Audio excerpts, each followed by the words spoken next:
As you know, in human being, for the transport of various substances, there is a well-developed circulatory system is there. The main part of our circulatory system is heart, blood vessel and the blood. So today we are going to discuss about the heart.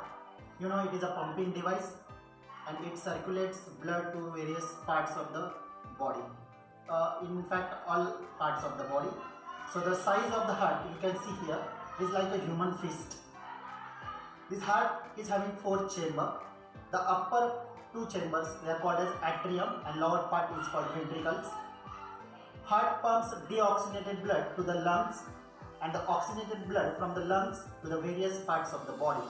You can see here the right part, which is close to me, that is the right part of the heart, where the deoxygenated blood from the various parts of the body comes into first upper part, that is called as right atrium. The superior vena cava brings the deoxygenated blood from the upper part of the body to the right atrium, and the inferior vena cava brings the deoxygenated blood to the right atrium from the lower part of the body.